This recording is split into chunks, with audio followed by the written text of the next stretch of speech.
У меня есть особое слово сегодня. Особое слово от Господа для тех, которые имели терпение не покинуть и не уйти из этого места.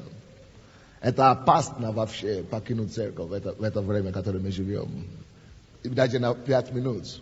Я говорю в своей церкви, что мы приходим в такое время благодати и силы Божьей, что даже уйти, даже пропускать одно служение будет слишком дорого для вас. Вы не сможете себе позволить.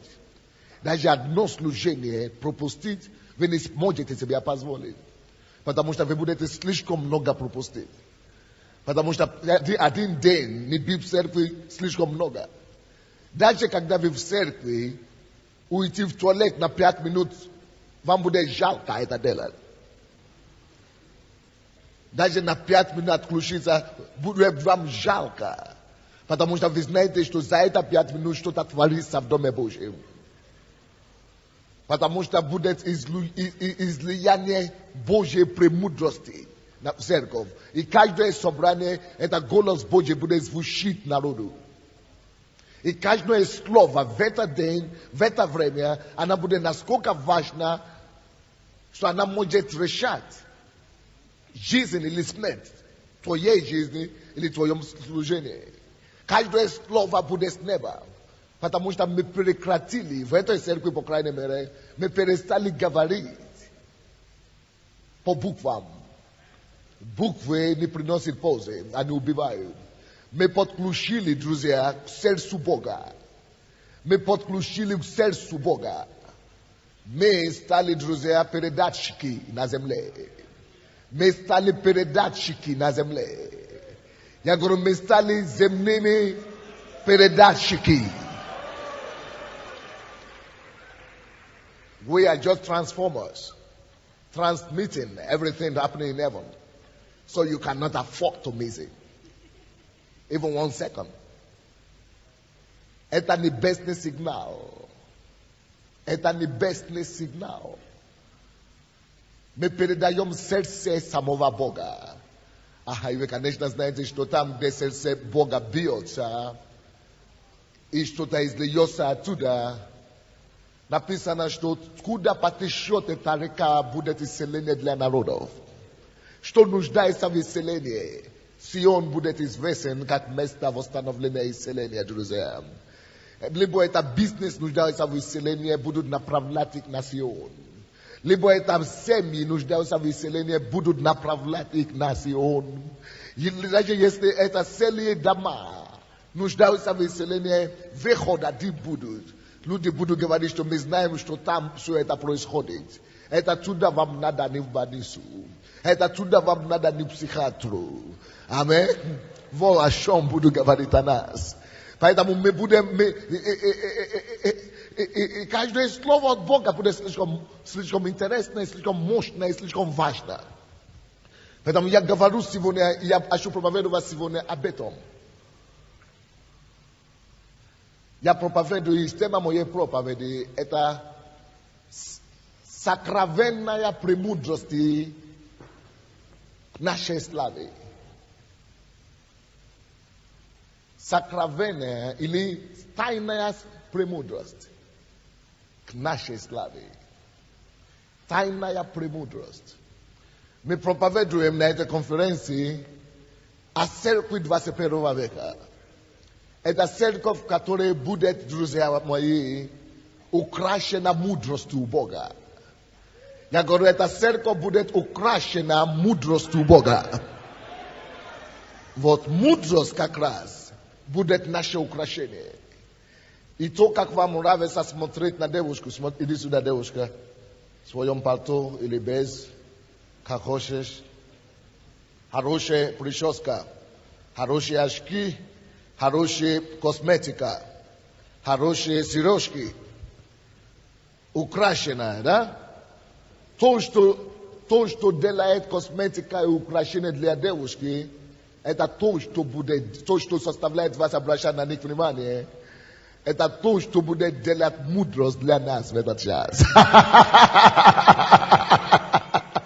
Спасибо. Помогите. Вот что будет делать мудрость для нас. Вот что будет делать мудрость для церкви. Мудрость, о которой мы говорим, это необыкновенная, не то, с которой вы встречаетесь каждый день. Это даже не мудрость, которой мы можем додумываться своим умом. Это не будет мудрость, которой мы можем додуматься своим умом. Это будет мудрость, которая открывается. Мудрость, которая передается. Это совсем другой уровень. Это мудрость, которая позволит людям, которые будут составлять тебе проходить мимо человека, и люди захотят взглянуть на тебя второй раз. С вами еще не случилось. Люди захотят заглянуть на тебя второй раз. Потому что вот так как люди обращают внимание на что-то красивое, на то, каким же образом люди начнут обращать внимание на вас. С вами еще не случилось, со мной это случается каждый раз. Люди хотят улыбнуться, а я поэтому теперь я хожу, постоянно улыбаюсь. Постоянно кидаю голову всем подряд. Потому что красота Сиона видна. Я говорю, красота Сиона видна. Даже несмотря на цвет кожи. Это красота, это премудрость Бога. Даже когда мы еще не начали говорить, начинаем выражаться. Это премудрость Бога, который составляет народу закрывать глаза на свет. Это премудрость Бога, который заставляет народу закрывать глаза на то, что у тебя не хватает. Это то, что закрывает и сделает людьми слепыми твоим недостаткам, твоим каким-то дефектам жизненным. Это то, что не позволяет им не замешать твои кривые носы, твои кривые нос. Или твой длинный, или высокий рост, или слишком низкий рост. Это, когда премудрость Божья приходит на арену, когда на платформе твоей сессии, твоей жизни сидит эта премудрость, люди начинают принимать тебя, как будто ты единственный такой. Как будто они не видели такого замечательного, как ты. Алло? Мы это называем премудрость, закрытая премудрость Божья. Я говорю, мы это называем закрытая, сокровенная премудрость Божья. Я говорю, мы это называем сокровенная премудрость Бога. Я говорю, мы это называем сокровенная премудрость Бога. Аминь. Это делает, это то, что написано, что премудрость была у Дожницей с Богом, когда Он создал землю. У Дожница. А вы знаете, как художники умеют хорошо все сделать красиво. Вот то, что сделает для тебя премудрость. Вот то, что сделает для тебя. Он тебя будет украшать так, что все гармонично тебе. Люди скажут, что вот эта жизнь не похожа на подобная жизнь. Это необыкновенный человек. Мне хочется быть рядом.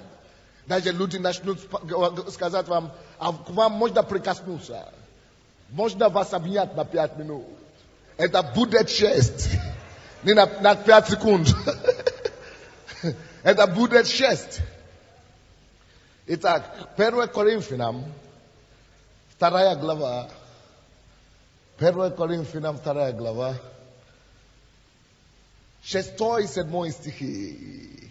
Друзья, скажите, что мы пришли в век красоты церкви.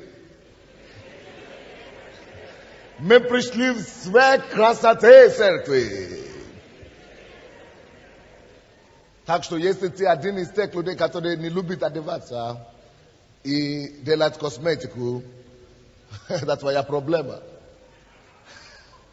Бог хочет тебя украшать, а ты наоборот позоришь себя. Вот почему я сторонник косметики для христиан.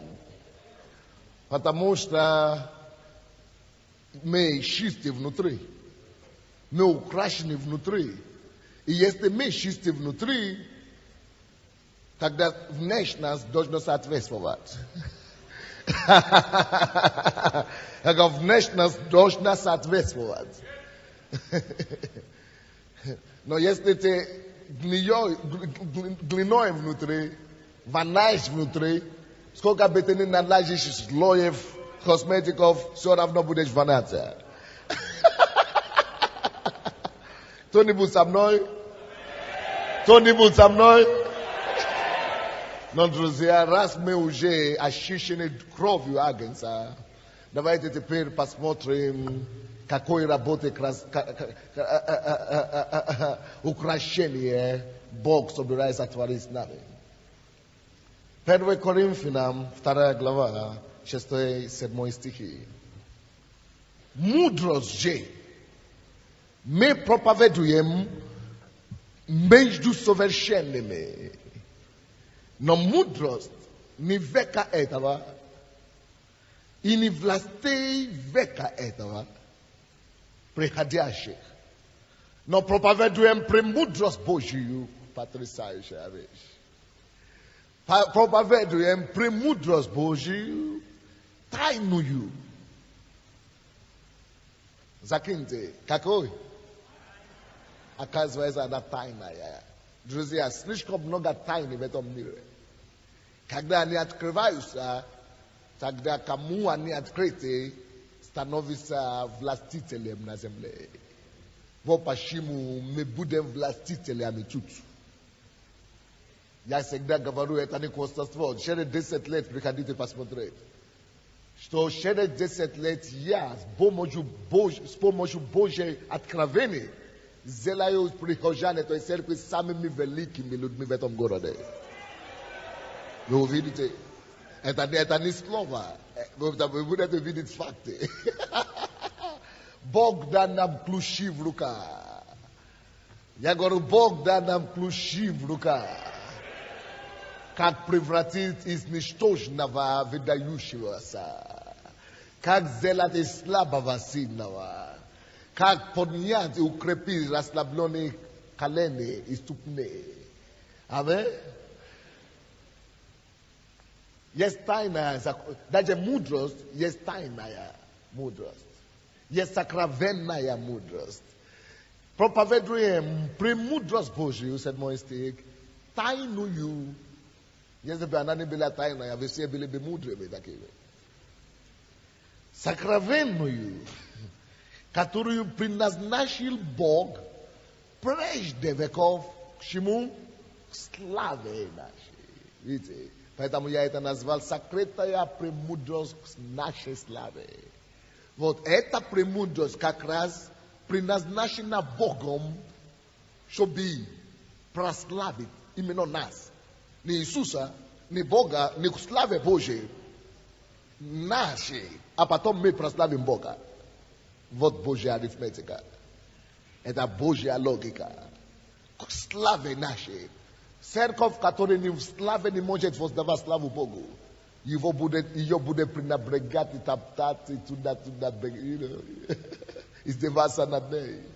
Вот почему Бог заинтересован, чтобы мы, как церковь последнего времени, церковь, которая должна подготовить путь пришествия своего Сына, чтобы мы были уготовленными, чтобы мы были украшенными, чтобы мы были посажены во славе, конкретно. Тогда мы сможем повелевать темным силам, властям и начальствам, как хотим. Тогда мы сможем говорить, что убирайся отсюда, дьявол, потому что Иисус собирается сюда прийти и царствовать.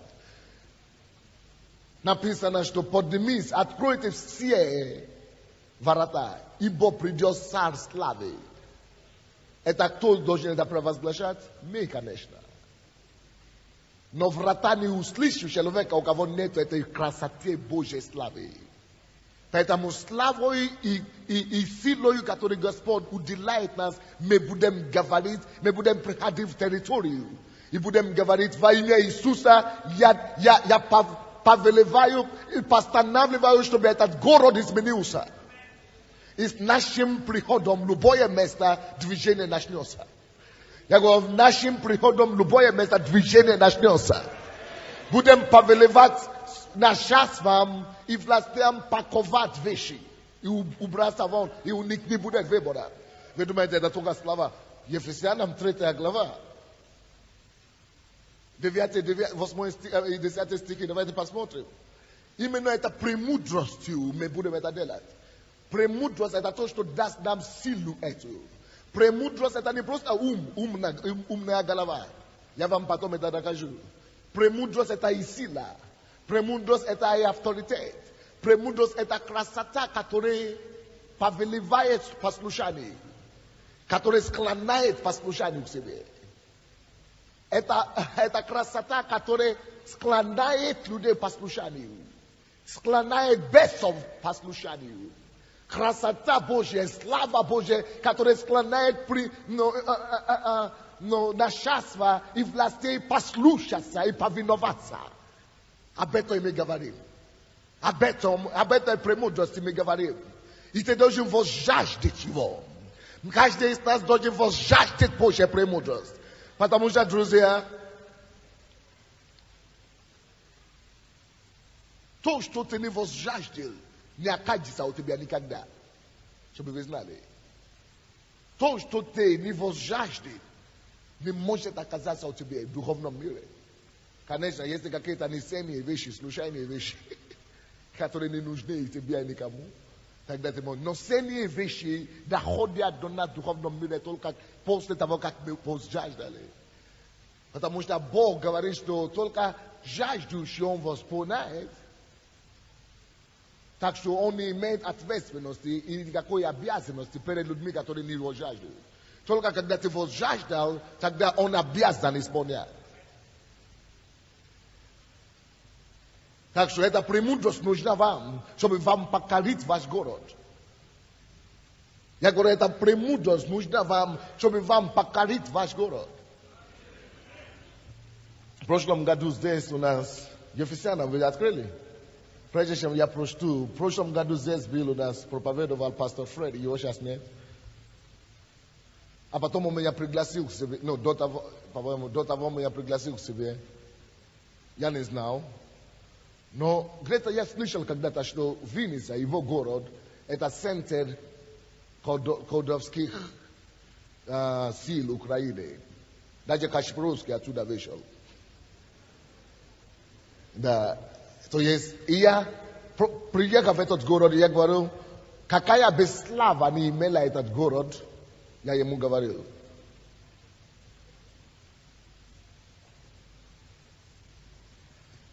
Я проповедовал на теме победителя уничтожить нельзя.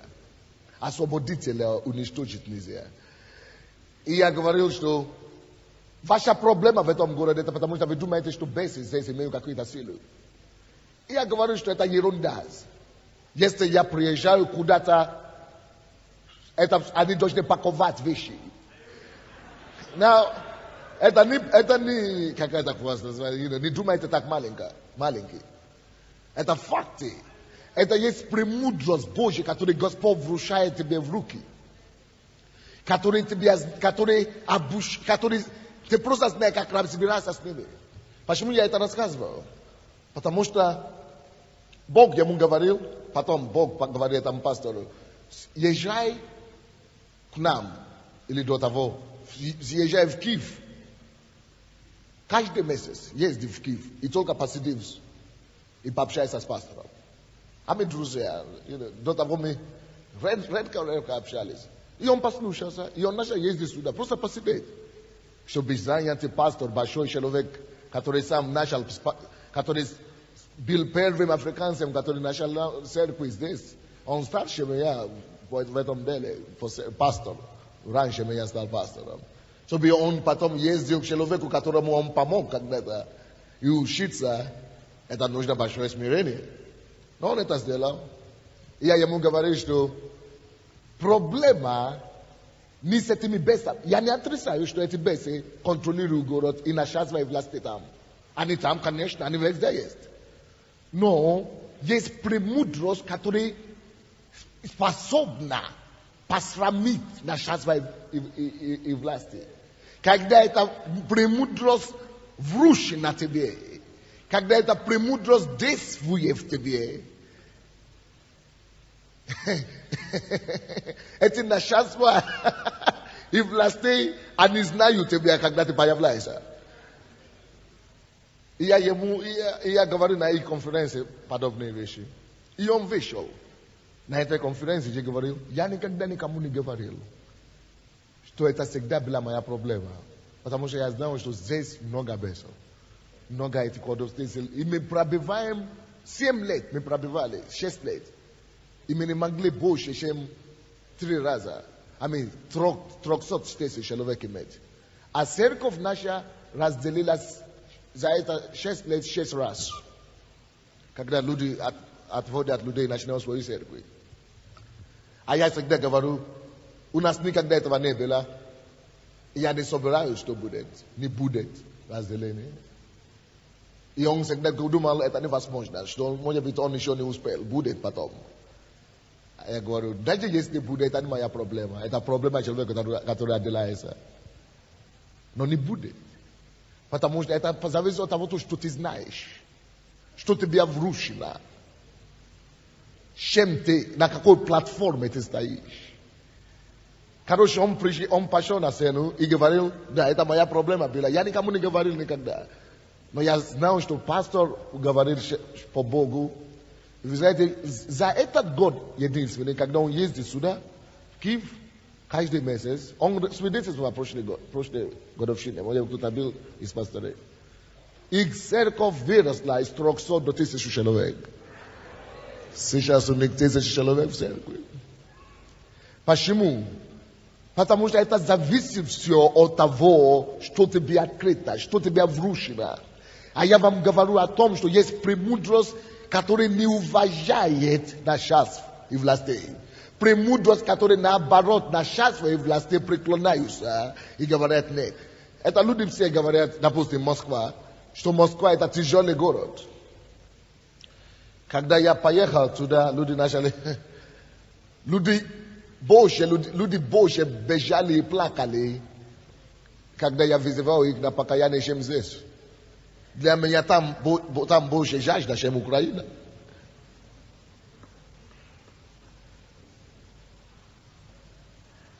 Это зависит от того, что тебе вручено. И я это говорю не как, но я говорю как пример, что это возможно везде. Ваш город, ваша страна не слишком тяжелая для Бога. Тебе надо просто быть вручен на это премудрость Божия. Это зависит от какой платформы ты стоишь. Ефесянам 3, 9-10. И открыть всем, в чем состоит домостроительство. Видите, это строительство церкви. Есть тайны, которые предназначены для успешного и безболезненного строения церкви. Поэтому мы можем говорить, что можно быть пастором без слез. В общем деле. Когда эта премудрость дана тебе, ты служишь Господу с наслаждением. Без слез. Это реальный факт. Это реальное переживание. Он говорит, ему открыто. Мне и открыт. Так. И открыт всем, в чем состоит домостроительство тайны, сокрывавшийся. Это тайна закрытая. Сокрывавшийся от вечности Бога. Вы помните 1 Коринфянам, который мы читали 2:7? То, где написано сокровенное от века Бога. Создавший все Иисусом Христом. 10 стих. Дабы ныне, чтобы теперь, чтобы сейчас, 10 стих, соделалась известною через церковь начальствам и властям на небесах многоразличная премудрость Божия. Вот что дана церковь, чтобы посрамить начальства и властей. Многоразличная, многогранная премудрость. Если мы это делаем, не работает Бог, обеспечивает нам Это такая премудрость, которая никто не сможет побить. Это такая премудрость, перед которой нельзя закрыть двери. Это такая премудрость, которая не бывает, что нету выхода или нету прорыва. Это такая премудрость, которая многоразличная. Она найдет выход из любого положения. Это такая премудрость, которая побьет любого конкурента. Это такая премудрость, которая обойдет любого начальства и властей. Это было открыто Павлу. И Павел говорит, вот этой премудростью Бог будет, эту премудрость Бог будет использовать через церковь. Чтобы через церковь сделалась известной. Это многоразличная премудрость Божьей. Друзья, мы будем демонстрировать премудрость Божьей в этот век. Мы будем демонстрировать премудрость Божьей. Да, она была закрытая. Об этом и пишется. Она была сокровенная. Да, она была тайная. Но, друзья, это то, что возбуждает. Что тайна становится сейчас откровением. Всякое сокрытое сейчас становится явным для нас. Бог дышит в нас дыхание жизни с неба. Мы подключены к источнику, друзья. И эта премудрость сейчас возвращается в церкви 21 века. Алло! Церковь 21 века будет украшена Божьей премудростью. Церковь 21 века будет украшена Божьей премудростью. Именно этой премудростью мы будем делать быструю работу. Когда она высвобождена в церкви, когда ты видишь, что мне сейчас 32 года, в этом году будет 33, еще 32 года, у него церковь, 80 человек, это станет нормой. Когда премудрость это будет вручена тебе в руках. Когда эта премудрость будет высвобождена в церкви, невероятные успехи начнут наблюдаться повсюду. Успехи без пота, без личного пота. Всякий успех имеет пот, но без личного пота. Успех без личной слезы. Головокружительный успех. Успех подобный, премудрость, которая была вручена Тимофею. Что сделала его пастором 16 лет. Тысячную церковь. Тысячную церковь. Написано, эта премудрость была сокровенная. Но она придет в церковь. Бог открывает его нам. Для славы нашей. Чтобы потом церковь могла посрамить. И сделать известную. И демонстрировать эту премудрость начальствам и властям. Вот почему все должны склониться. Склониться перед авторитетом церкви.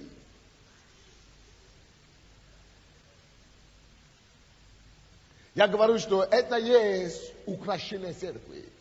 Притчи, 4 глава. Я вам покажу, хочу показать, что это есть украшение церкви. Притчи, 4 глава.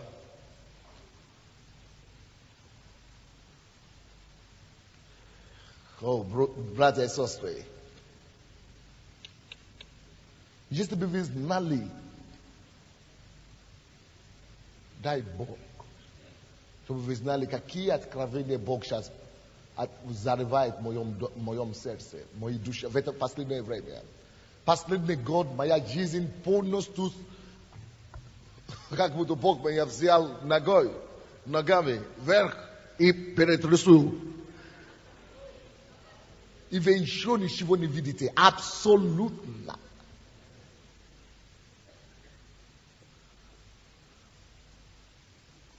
Если бы вы знали, какие откровения Бог доверяет нам в это время, и поэтому мы делаем эти конференции. И будем делать сейчас конференции почти каждый месяц.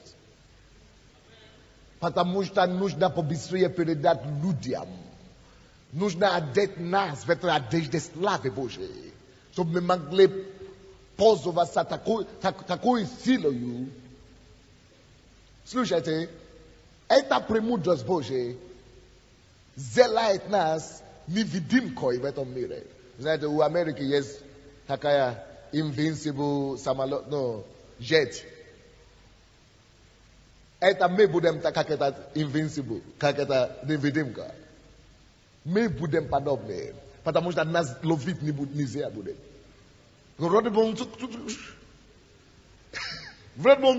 Это то, что здесь в жизни Иисуса. Это премудрость сделала его невидимкой. Вы помните, Евангелие от Матфея, можно потом открыть, не сейчас. 11 глава, 19 стих. Написано, что он не такой. Тот пришел, Иоанн Креститель пришел, не пьет, не курит, не пьет, не ест, ничего. А этот пришел, пьет, ест с грешными. Мы хотим, мы его разберем. Мы будем делать, что мы хотим с ним. Но написано там же в 19 стихе, что премудрость оправдана шагами его. Потрясающе. Премудрость оправдала шагами. Несмотря на то, как они его ненавидят, несмотря на то, как они его хотят схватить, несмотря на то, как они хотят его уничтожить, написано, премудрость была то, что оправдала его. Это было то, что оправдало его даже перед самыми грозными врагами. Премудрость оправдана шагами его. Потрясающая вещь. Премудрость оправдана шагами его. Друзья, кто бы ни был против нас в это последнее время, кто бы ни воевал против нас, они будут просто видеть, что мы между их рук уходим. Премудростью мы будем оправданы. Премудростью мы будем оправданы.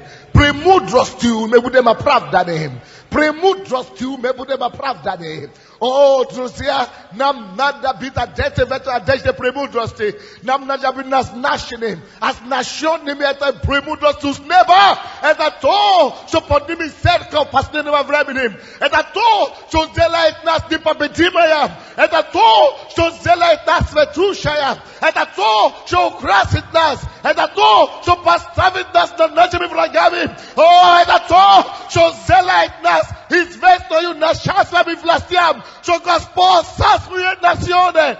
Премудрость Божия. Дайте Богу аплодисменты.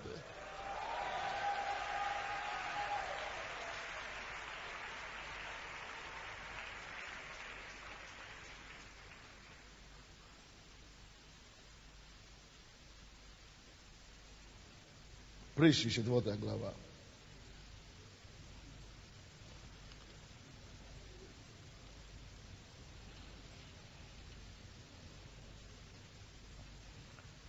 Пятого стиха по 9.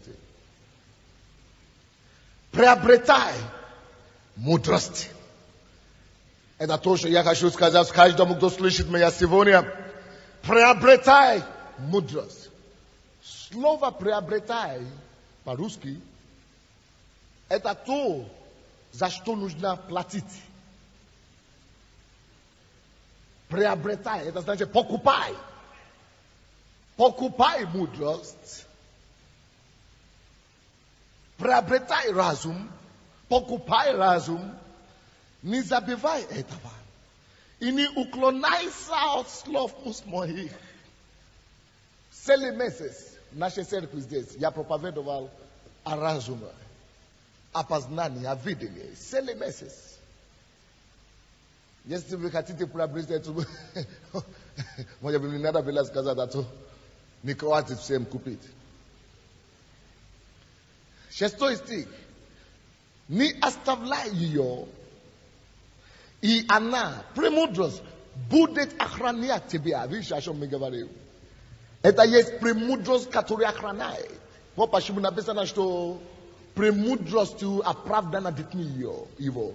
Они хотели его схватить, они хотели что-то делать. Но благодаря мудростью. Вы думаете, как Иисус мог уйти? Это не фокус. Я говорю, это не фокус. Это называется премудрость Божью.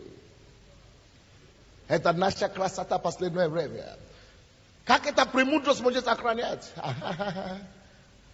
Спроси у него. Это Божья логика. Вот эта премудрость, о котором мы говорим, это не то, что будет, ты сможешь выдумать и придумать умно. Я говорю умно. Я могу задуматься. Это не мудрость, которую мы получаем через задумки. Это мудрость, которую мы получаем через откровения. Это мудрость, которая передается. Это мудрость, которая идет из глубины сердца Бога. Это Божья подсказка. Что я сказал? Божья подсказка. Боже, уже 5 часов, дай мне закончить вовремя. Не так хочется вам много говорить об этом деле. Я еще хочу найти, как вам приобрести его.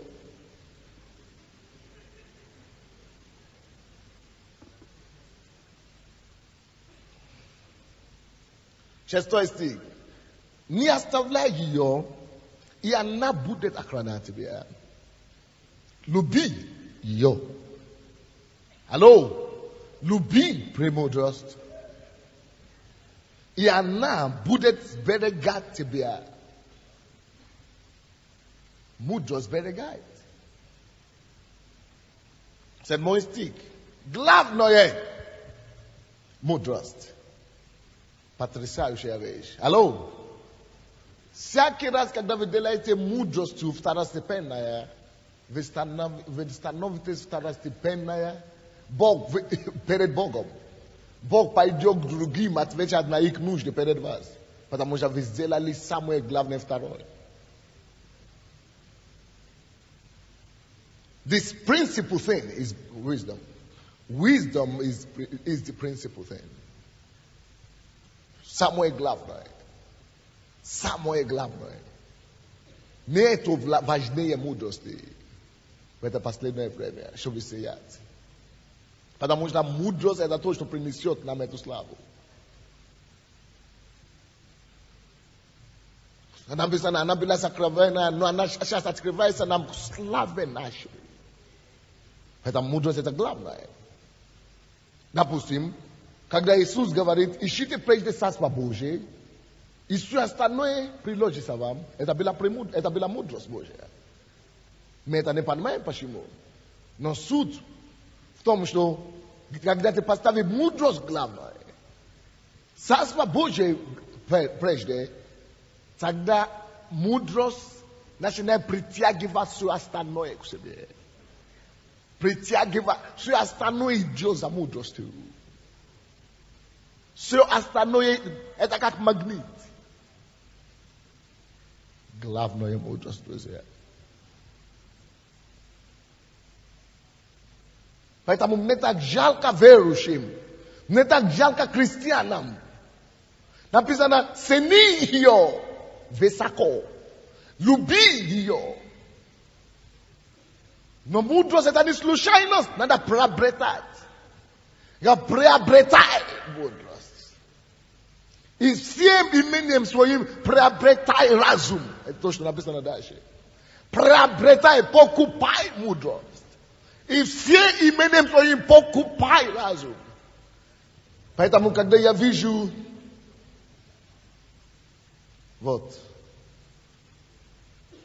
христиан, они проходят помимо книжной ларки, помимо ларки кассет, видео. Они говорят, сколько у вас стоит видео? $10. А тебе стоит 10 гривен. Нет, это слишком дорого, я не буду. Сколько у вас книга стоит? 3 гривны. Нет.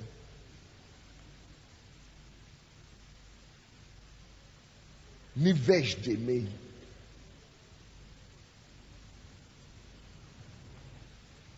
Иди сюда.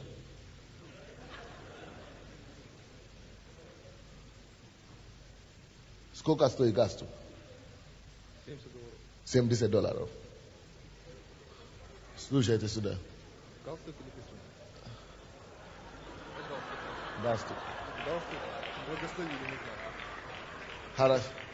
Хорошо, скажем меньше.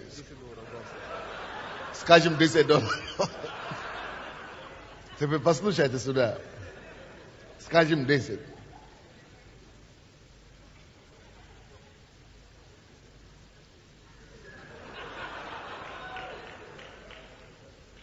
Христиане предпочитают купить галстук за $10 или 10 гривны или $70 вместо того, чтобы купить кассеты за 1 гривну или 2 гривны.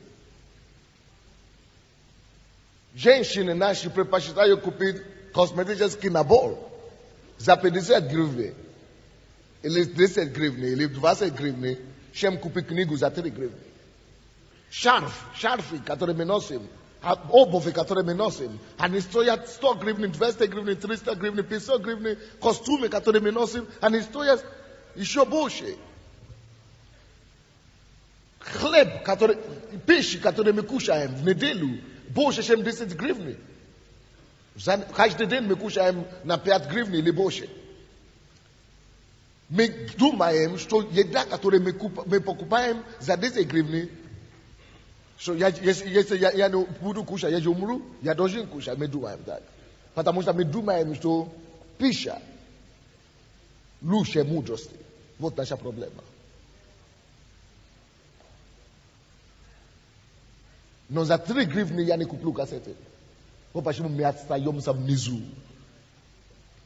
И есть некоторые, которые еще останутся там потом.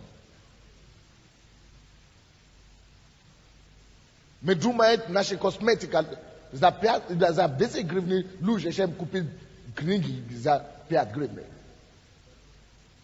А написано наоборот. Приобретай мудрость. Приобретай мудрость. Приобретай мудрость. Приобретай мудрость. И всем имением своим приобретай разум. Слушайте, всем имением перед Богом лучше мне продать свой костюм, лучше мне продать свою пищу и купить книгу, и купить, где задержится мудрость Божия, и купить кассеты, где задержится мудрость Божия, и покупать материалы, где задержится мудрость Божия, чем кушать и не иметь этой мудрости. Посмотрите притчи, 8 глава. С 1 стиха по 5. Да, спасибо, ты можешь идти. Не премудрость ли вызывает? Притчи 8. С 1 стиха. Не премудрость ли вызывает? И не разум ли возвещает голос свой? Друзья, мудрость и разум лежит везде возле тебя каждый день. Мудрость и разум призывает тебя. Это не ты ищешь мудрость. Мудрость хочет тебя ловить. Мудрость хочет тебя искать, а ты не учишься. Ты этого не находишь. Мудрость призывает нас каждый раз, когда мы проходим мимо книжной ларьки. Мудрость призывает нас каждый раз, когда мы проходим мимо уши объявления. А книга, которая только что вышли, кассета. А мы думаем, что мы хотим. Вот так, как мы хотим. И мы читаем Библию все сквозь. Алло? То, что не вошло в тебя, не сможет выйти из тебя.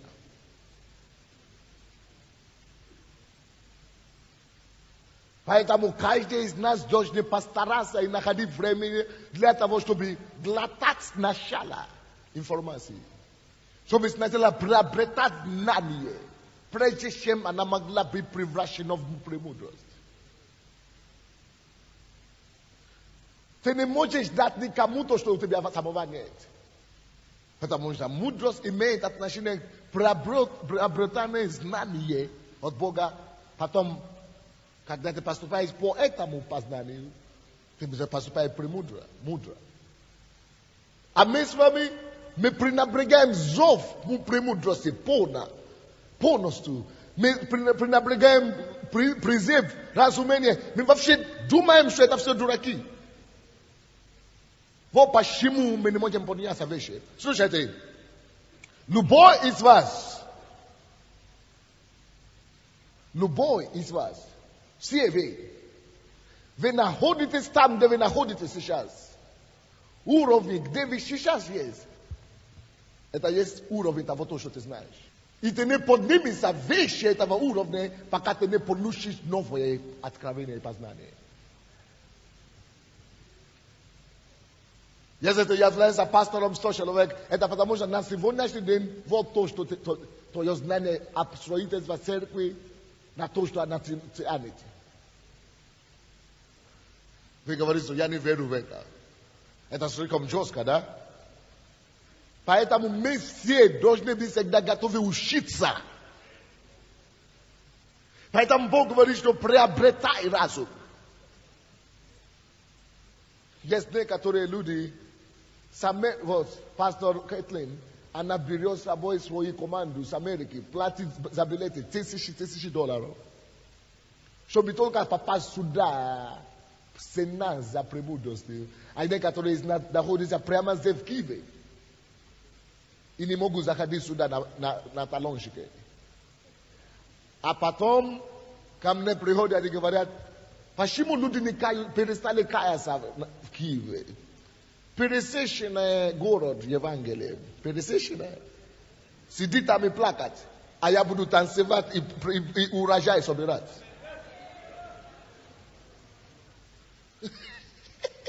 Там, где вы собираетесь. Вот там, где вы собираетесь. Есть один зал в Киеве, где 7 церкви собираются. В этом же зале у нас есть церкви, 2 церкви там. Единственная проблема, которая у нас есть, они все собираются в маленьком зале, маленький зале. У нас одна из церквей там находится в большом зале. 7 церкви в одном зале. Там и в одном зале. Они в маленький зале, они мне встречаются ко мне и говорят, почему люди не каются вообще в городе? Мы уже обошли весь район. И никто не кается. Не знаем, что уже делать. Молимся, постимся. Ты не поднимешься больше того, что тебе открыто. Отметьте это себе. Хочешь спуститься. Премудрость называется. Ее зовут премудрость. Она у нас. Там, где у нас церковь, у нас большой зал, не маленький. И там все равно они ставят лавушки все. Некуда уже ставить лавушки даже. Единственная проблема в том, что не знал, что уже говорю, может быть, второе служение начинать. А они говорят, что люди не каются. Там же, в этом же здании, люди бегут туда. И не то, что каются. Предают. Там же, в одном же здании. Вы плачете, что люди не каются, а тут люди говорят, что нам делать сами, которые каются. Где разница? Его зовут премудрость. Я говорю, его зовут премудрость Божья. Я говорю, его зовут Божья премудрость. Я говорю, его зовут Божья премудрость.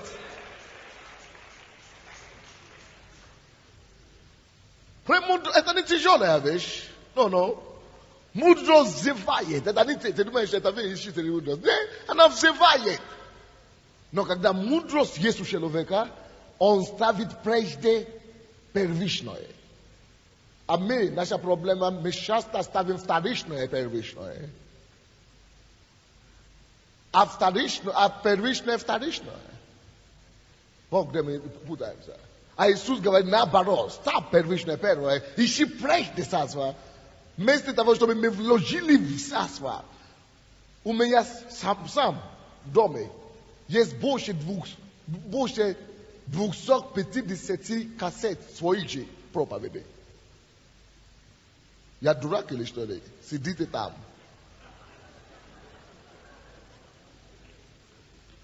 Вложить надо в царство прежде, когда все остальное притягивается к тебе.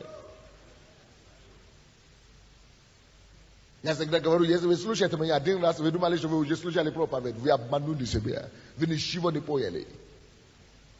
Потому что надо еще слушать 10 раз, хотя бы 4 раза, как минимум, что ты начинает доходить.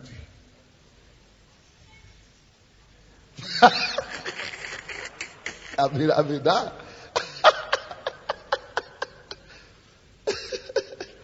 And it's now pulpit.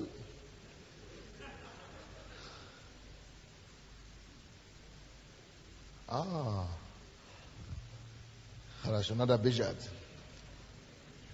Хорошее, мудро взывает. Вы можете читать потом до этого стиха. Но что я еще говорю? Я еще говорю о том, что эта мудрость украшает. Опять, вернитесь, пожалуйста, к 4 главе притчи.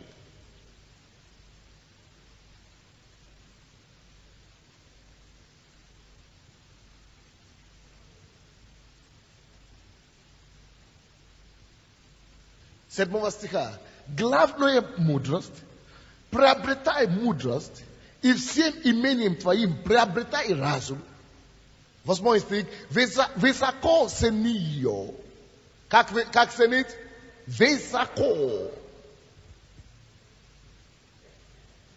Если тебе надо жалеть деньги когда-нибудь, только не на вещи. Я сказал нашим продавцам книги и кассеты. Я говорю, я раньше их, когда я тоже был маленьким, здесь.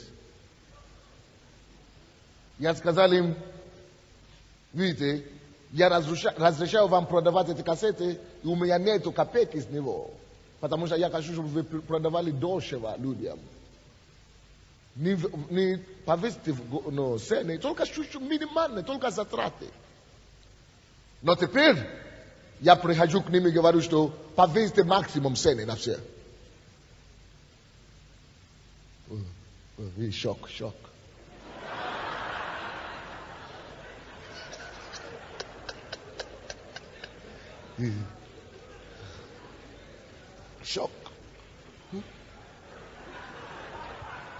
Они, конечно, этого не сделали, пожалели. Но я говорю, если наши люди будут продолжать ценить больше туфли, чем проповедь, тогда пускай останутся внизу. Если наши люди будут продолжать ценить шарфы и косметика больше, чем книги и слова, пускай тогда останется внизу. Но кто знает ценой премудрости, тот посчитает продавать все его имения, как написано, чтобы приобрести того, что стоит того. Премудрость Божья. Ищи прежде, а потом все это затянет за собой все другие благословения. Потому что 8 глава там притчи написано, ибо цена ее превыше золота и драгоценные камни. Цена премудрости превыше золота и драгоценные камни. Так что добро пожаловать в школе мудрости.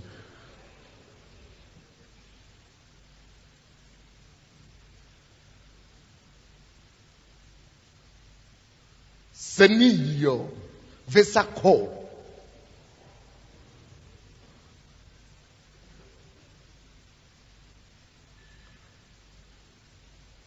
Восьмой стих. Цени ее высоко, цени ее, и она что сделает потом?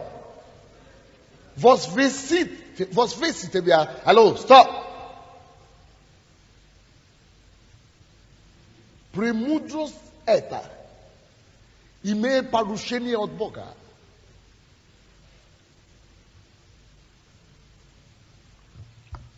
Возвещать людей, но только тех, которые хорошо ценят ее. Так что уровень твоей оценки, твое отношение, насколько ты ценишь эту премудрость, столько же меры оно тебя возвещает. Ни больше, ни меньше. Обратного какие-то пути нет. Такие пути кривые, нет такие. Либо ты ценишь, и ты возвещаешь, оно тебя возвещаешь, либо ты не ценишь, и ты остаешься внизу и ползешь. Но порядок приводит в церковь. Popashimo Boga открывает нам это. Написано, это была закрытая премудрость, тайная, но которая сейчас открывается нам славе нашей. Бог открывает это все тебе сегодня, потому что Он хочет тебя привести во славу. Скажи кому-то, Бог собирается привести тебя во славу. Поэтому Он тебе говорит, ценит мудрость.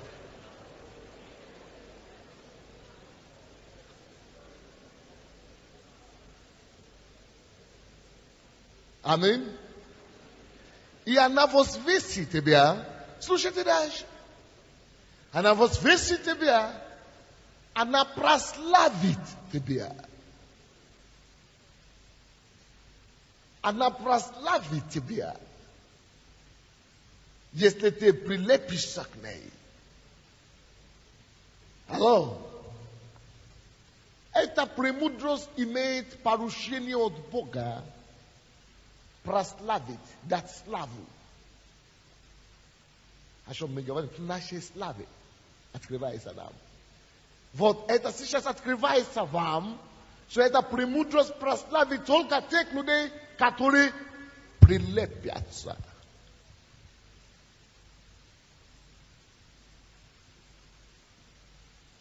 Вот на вам украшение. Прославить тех, которые прилепятся. На вам украшение. На вам украшение. 9 стих. Возложит на голову твою прекрасный венок. Вот вам украшение. Вот вам украшение мудрости. Я говорю, мудрость украшает. Оно дано нам, чтобы украсить нас. Доставит тебя великолепный венец. Что доставит? Мудрость. Премудрость. Потому что написано, видишь ли ты человек превратного в его деле, он не сядет с маленькими людьми, он только будет сидеть с вельможами.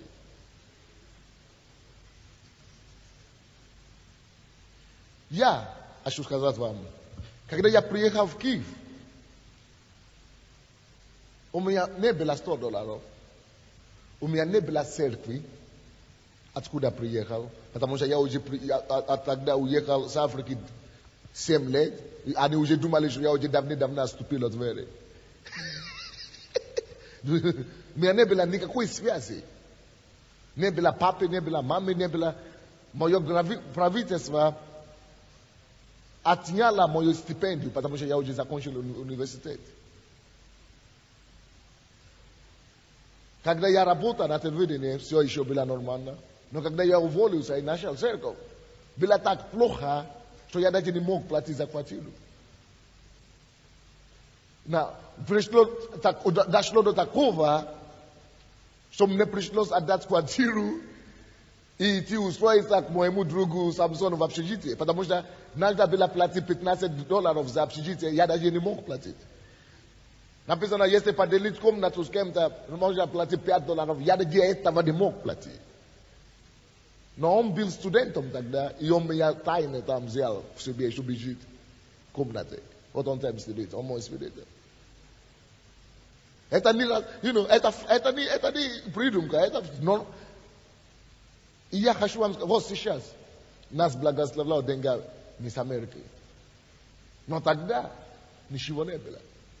Даже тогда были люди, которые хотели спонсировать. Но я вот свидетели, я отказался. Вот они. Я сказал, потому что если это Бог меня призвал, пускай Он докажет, что меня призвал.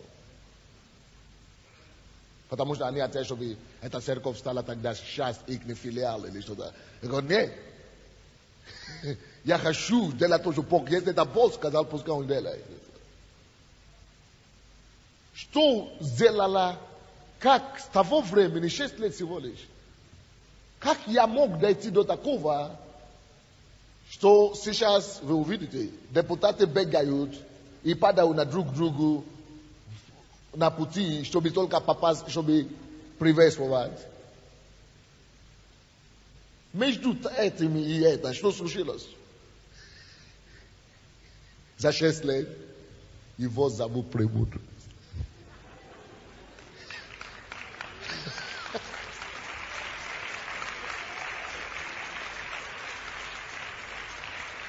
Причем Божье.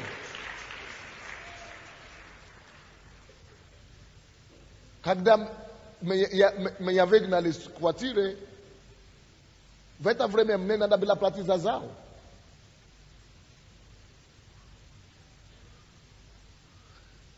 Мне пришлось найти способ, чтобы договориться с директором зала об отложении этого дела.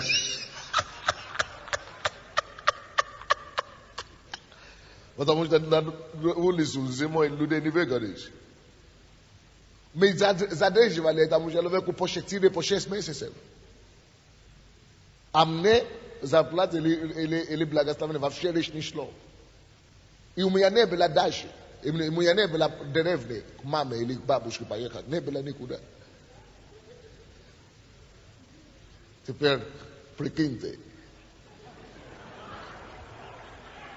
Но потому что написано, что если ты прилепишься к этой премудрости, она прославит тебя, Бог не лжец. Он не человек, чтобы обманывался. Куда ни крути, как ни крути, если ты прилепишься, никуда не денешься, прославит тебя.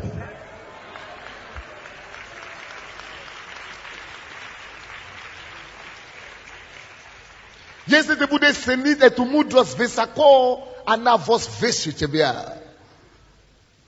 Я вам не рассказываю историю. Я вам говорю факты. Мои свидетели, вот все они здесь. Я никогда свою жизнь не слышал ни одну проповедь о мудрости. Я еще не слышал ни одну проповедь. Я читал книги. Но мне интересно, почему даже люди не проповедуют об этих вещах. Они думают, что мудрость это только проси, а потом нож или проснешься, ты станешь мудрым. Спи там. Спи.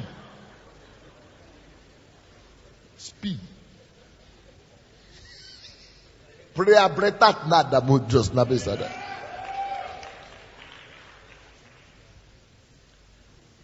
Единственная причина, почему Даниил 1 глава 2 стих, был найден мудрее в 10 раз. Больше всех мудрецов в земле Вавилонской. Это потому, что он сначала закончил университет в Вавилона. А потом прибавил к этому все познания о Боге Израиля, который он знает. И сочетание познания Израиля и познание Бога Израиля, познание египетское, вавилонские и тайны, и с действием Духа Святого взорвало его и поставило его на пьедестал. Почему это так? Слушайте, потому что написано в Притчи, 8 глава, 14-15 стихи, что мною цари царствуют, премудростью цари царствуют. Hello! Если мы, как церковь 21 века, будем царствовать в этом мире, а мы будем царствовать, мы это будем делать, братья мои, на талоне премудрости, на билетах премудрости. Потому что мною нету царствования в этом веке, в этой планете без премудрости. Не царствование, мною цари царствуют, мною начальники повелевают, мною начальники начальствуют, и вельможи повелевают правду. Мною премудростью, это то, что сделает нас царями на земле. Мы будем ходить как хозяева земли. Заметьте мои слова. Мы будем здесь как правители великаны планеты. Это то, что будет благодаря премудрости Божьей. Она прославит нас. Эта церковь будет церковь во славе. Эта церковь будет украшена Богом. Эта церковь будет уготовлена небесно для Господа Иисуса. Во славу Господа Бога. Благодаря премудрости Божьей.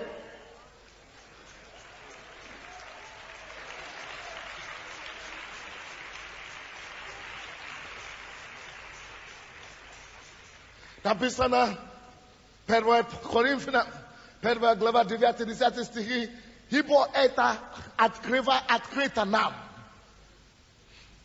Духом Божьим, который внутри нас. Потому что никто не знает сокровенное в человеке, как только Дух его, который в нем. И никто не знает сокровенное тоже в Духе Божьем, как Дух Господень, а это Дух в нас. Вот источник нашей мудрости. Вот источник нашей мудрости. Когда мы приобретаем все познание Христа, когда мы познаем Бога максимально, когда мы влаживаем свою душу и свои ресурсы, свои деньги, свои материалы, когда мы приобретаем душою, жаждою нашей, мы покупаем и глотаем все о Боге. Когда у Бога, у Духа Святого есть материалы, над чем работать в нас. И начинает выводить нас на такие решения, которые мы бы никогда не задумывались. Он начинает выводить нас на такие арифметические задания, которые никто бы никогда не сказал в жизни. Мы будем смотреть вот так, и мы будем видеть источники благословения. Мы будем смотреть направо, мы будем видеть принципы роста церкви. Мы будем смотреть впереди, мы будем видеть принципы процветания. Мы будем смотреть назад, мы будем видеть секреты Божьи, чтобы поднимать и укрепить. Чудеса будет справа слева. Вы знаете, благодаря премудрости Бога. Благодаря премудрости Бога.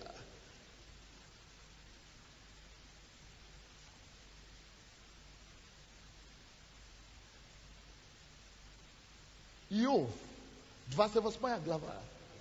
Написано, где 28 глава 7 стиха, кто-нибудь откроет это быстренько. Написано, где найти его, где оно спрятано. Идите сюда, быстренько. Вам же надо еще собраться. Поэтому надо эффективно еще даже не открыли. Кто открыл? Дай мне Библию. Откройте вот туда. Вот считай. Какой стих? 7 стиха. Стези туда не знает хищная птица, и не видал ее глаз коршун. Дайте мне второй микрофон, давай. Считай. Не попирали ее скимны, и не ходил по ней шакал. На гранит налагает он руку свою, с корнем опрокидывает горы, в скалах просекает каналы, и все драгоценное видит глаз его. Посмотрите, что о чем говорится. Написано, стези туда не знает. Ищная птица. Даже ищная птица не знает пути к мудрости, потому что речь идет о мудрости здесь. Пути туда никто не знает.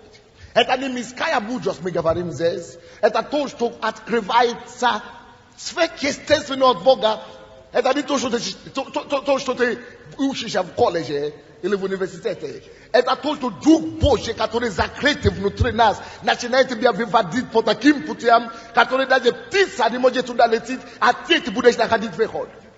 Птица не может туда идти, а ты будешь находить выход. Птица не сможет туда лететь, а ты будешь находить туда выход. В общем дело. И не видал ее глаз коршуна. Вы знаете, эта птица, это тоже коршуна, она может все видеть.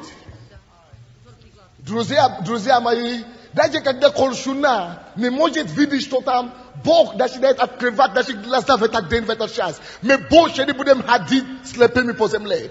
Поэтому я говорю, что мы посмотрим направо, мы будем видеть принципы для процветания. Мы посмотрим налево, мы будем видеть тайны, чтобы состояться в росте церкви. Мы посмотрим впереди, мы увидим, что и тайны, что делать, чтобы исцелять людей. Мы посмотрим назад, мы увидим, что делать, чтобы созидать многомиллионные фабрики. Потому что Бог даст нам откровения, которые откроют наши глаза, видеть невидимое. Видеть невидимое благодаря премудрости. Видеть невидимое благодаря премудрости. Видеть невидимое благодаря премудрости. Находить путь там, где пути нет, благодаря премудрости. Друзья, я говорю, что мы живем на веке премудрости Божьей.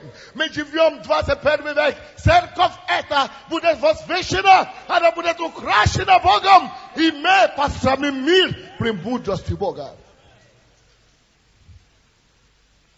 Восьмой стих. Не попрали ее с кимни. И не ходил по ней шакал. Никто не ходил. Никто не ходил. Никто не ходил. Вот почему она написано, что вот это мы проповедуем премудрость.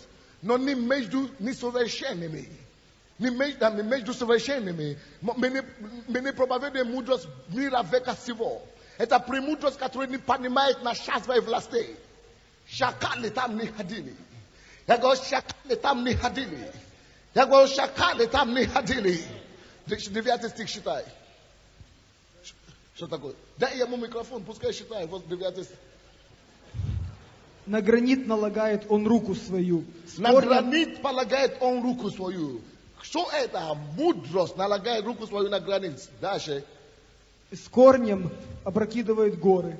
Представляете себе, что делает мудрость? Представляете себе, что делает мудрость? Скажите, нету ничего невозможного для меня благодаря премудрости. Нету ничего невозможного для вас путем премудрости. Посмотрите, это 9 стих. Мудрость на гранит налагает свою руку. Гранит. Невозможно руку туда лезть. Макала махала бария. Макала махалия бара. И махала махолороndo. Но мудрость туда полezi туда. Mudrost tu который мы будем действовать полезет на грани. И это еще не самое интересное. Посмотрите дальше.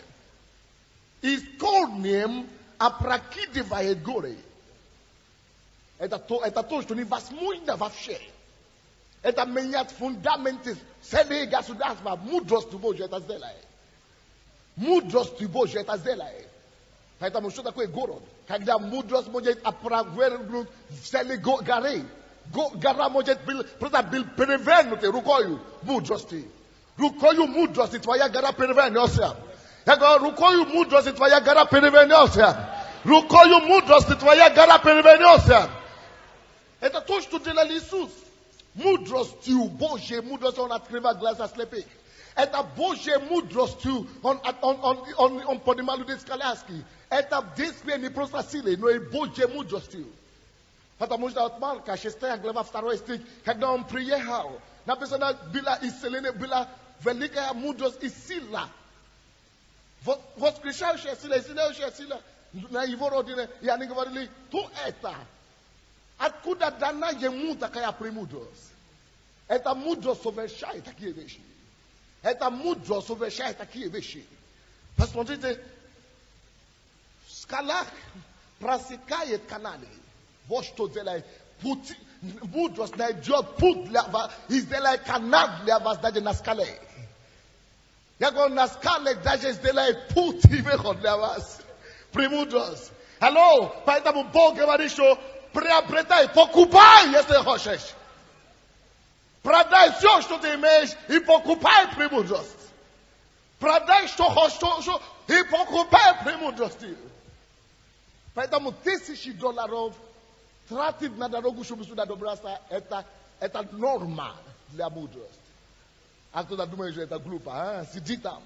Сиди там. Сиди там и сгниешь. Сиди там и сгниешь.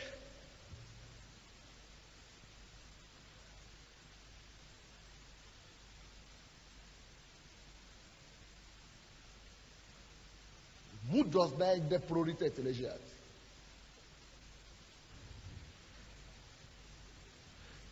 В скалах просекает каналы, и все драгоценное видит глаз его.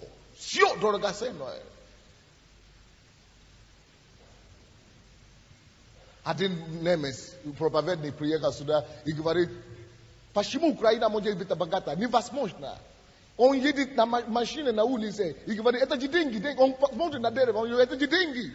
Он смотрит на мусор, он говорит, это деньги. Мудрость видит все. Драгоценность во всем. Пускай ваши глаза откроются во имя Иисуса. Пускай откроются ваши глаза во имя Иисуса. Чтобы вы начинали видеть из ничтожного драгоценного. Чтобы вы начинали изъять драгоценного из ничтожного. Ja говорю, чтобы вы начали видеть из ничтожного драгоценное. Поэтому я не могу понять, почему люди исключают людей из церкви и это самое. Пускай исключают, я буду принимать их. И из ничтожного я буду делать драгоценными.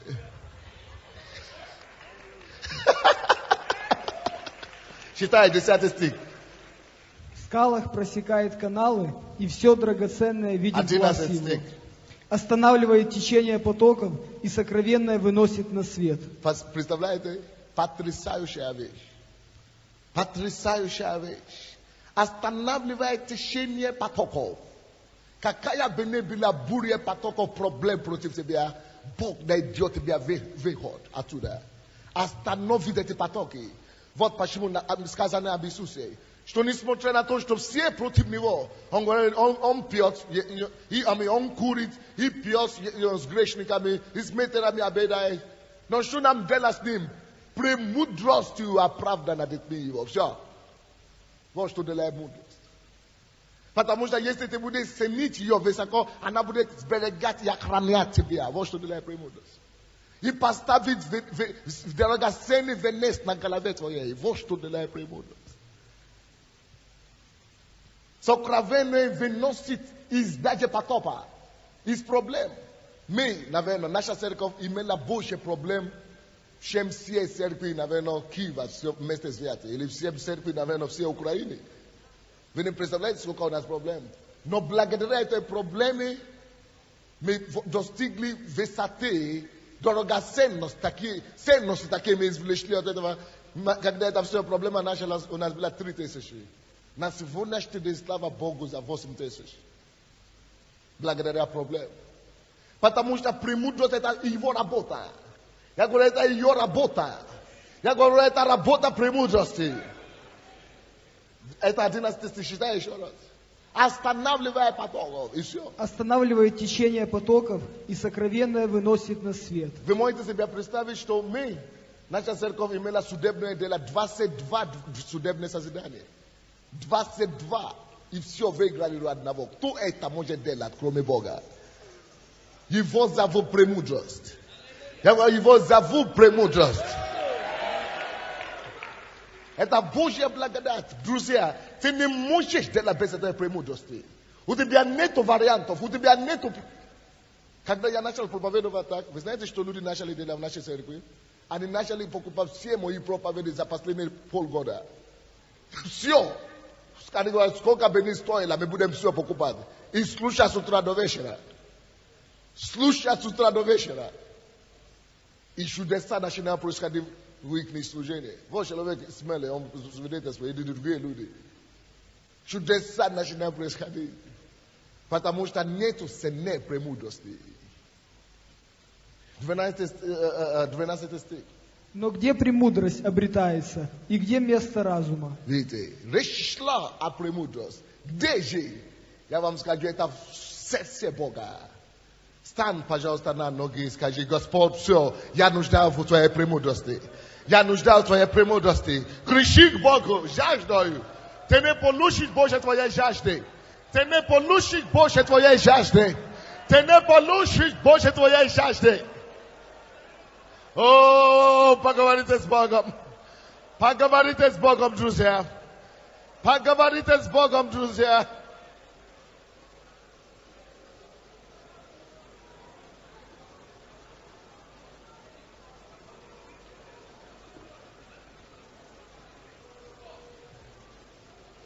Давайте будем молиться Богу.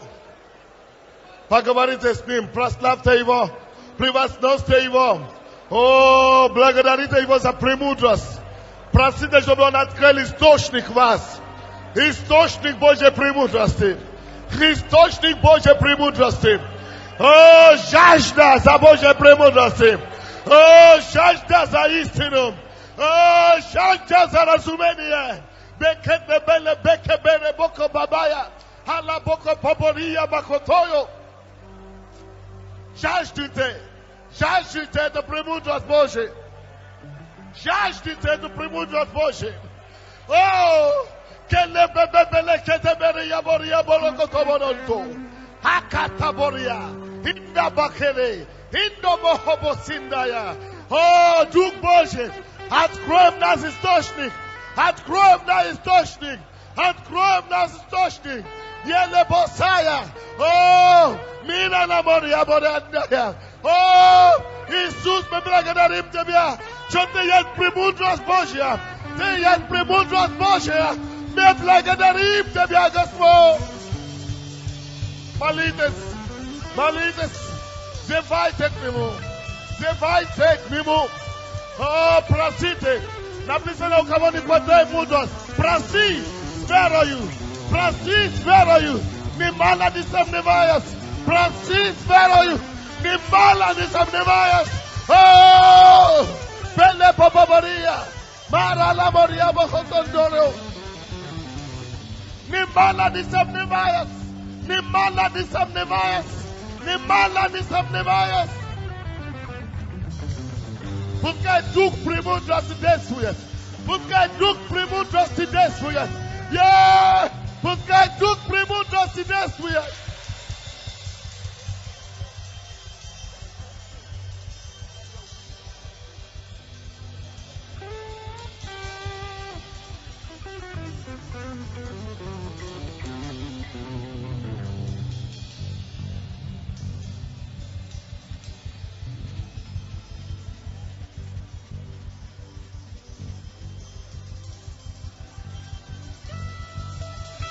О, Иисус, мы принимаем от Тебя, Господь, жажду. О, Дух премудрости, жажду искать первичное, поставить приоритеты праведными. Красота мудрости, слава премудрости. Мы принимаем от Тебя, Господь, именем Иисуса. Чтобы откроет наши сердца, чтобы жажду Тебя, чтобы идти за Тобой, чтобы платить цены премудрости. Беле Барабехая, Иле Бахолавария Бахаянду, О Бахоски Карая Лаварианда.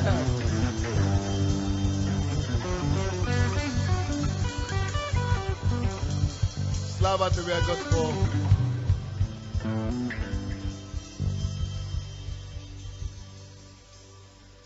Мне так жаль. Я могу проповедовать о мудрости целую неделю. Целый месяц. У нас будет месяц мудрости. Какой месяц? Сентябрь у нас будет месяц премудрости в нашей церкви. Я буду целый месяц читать эту проповедь. Я однажды читал библейскую школу Рикам и Бетти. Одна сестра была там, американка, она говорила: слушай, я не могу, у меня $50, единственные деньги, которые у меня есть. Просто возьми. Я говорю: зачем? Я просто проповедую. Нет, просто возьми. Я 4 часа, она сидела, я 4 часа проповедовал. Я премудрости.